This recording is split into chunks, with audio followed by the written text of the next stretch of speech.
A game of pool is yet another classic that we're covering this year. It's a top-notch two-person piece with a pair of memorable performances leading the way. One of the most interesting things about it concerns the ending, and it's not what was in the original script. There's plenty of information out there on the sequence that was supposed to close out this story, so you can decide for yourself if it would have improved an already remarkable episode.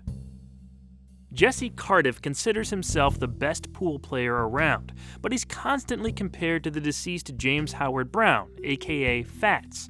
Fats was legendary in his time, and the constant comparison bothers Cardiff to no end. One night, he yells out to the empty pool hall that he wishes he could have beaten Fats himself and proven he's better. We cut to the afterlife, where Fats is perpetually playing pool. He's called down to Chicago, where Jesse is located, and appears to him, offering to play. The only stipulation is that if Jesse loses, he dies. Cardiff is at first shocked by the whole situation, but after some prodding, he accepts Brown's challenge. The two greats then engage in a game of 14-1 rack for the ages. What's most fun about this episode is the back and forth between Jack Klugman's Jesse and Jonathan Winters' Fats. They have a certain chemistry that works in both directions, and I really appreciated how real their rivalry felt. When I was a kid, I knew a lot of guys like you. Guys who were good at things like music and arithmetic and basketball. Guys who would do anything to make me feel about that big. But you fooled him, huh? Yeah, I did, that's right. The older Brown trying to teach Cardiff a few things while also never letting his guard down came across strongly. He's trying to win and clearly loves the competition, but there are certain looks from him that give off the impression Fats has something else up his sleeve. There are also lines that make you wonder if he's being sincere or messing with his challenger. You know something, Jesse? There's more to life than this pool hall. I took time out to live, too. When I think of the wonderful things there are to see and to do, it hurts me to see you rotting your life away in this miserable, dark hall.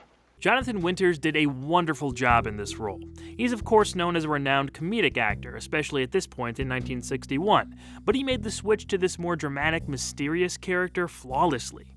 Producer Buck Houghton was concerned about including him since he was apparently known as a nervous guy, but after seeing the performances, they became one of Houghton's favorite parts of the installment. Making his second of 4 indelible appearances was Jack Klugman. He gave us another great turn, this time as a determined and eager to prove himself pool player. There is so much beneath the surface with this character, and I love when those emotions break through the cracks in the episode. I knew that somewhere there was something I could be good at. One day I picked up a cue. I asked an old man. He was sitting right over there, right there. I said, you want to play, mister? And I beat him. The first time I ever played him, and I beat him. There's obviously some sort of personal issue that you can see in one form or another in most overly competitive people. Klugman, director Buzz Kulik, and writer George Clayton Johnson represented that well. This was the 6th episode for Kulik, and it may have been his best up until this point. There's not much done with the style here, and he let the performances carry the weight of the installment. There were only 2 locations, and while he gets to try a few things in the montage of the game passing by, the shots in the afterlife are the only real visual standouts. The action on the pool table looks great, and creates some excitement considering what's on the line too.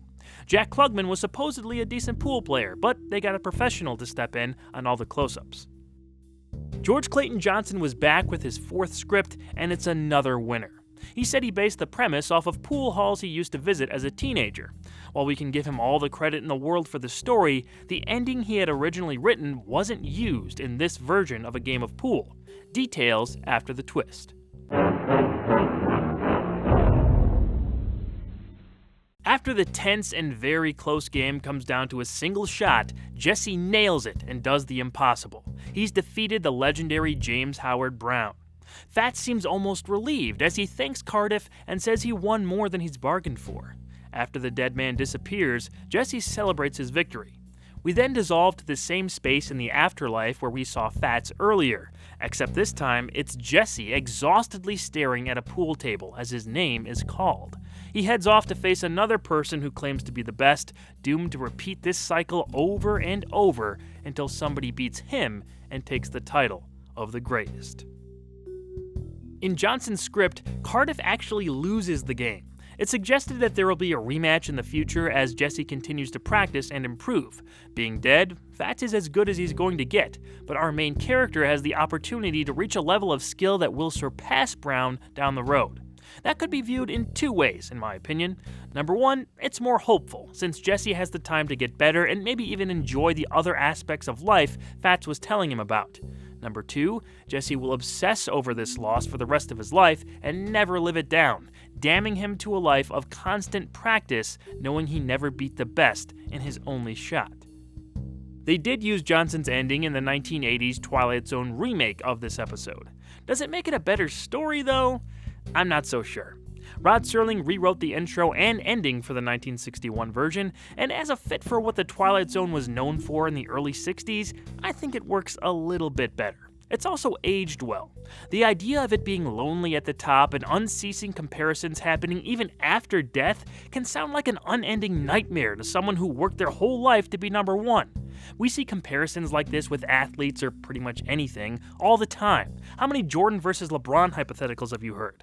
The original/alternate ending still absolutely works, but I'll admit I thought Serling's rewrite was more appropriate. Either way, A Game of Pool is one of the best episodes Season 3 had to offer, and there were plenty others that were of high quality to equate it to. I'd encourage you to check out both the 1961 and 1989 versions and decide which one you'd prefer to see on a quiet evening in the Twilight Zone.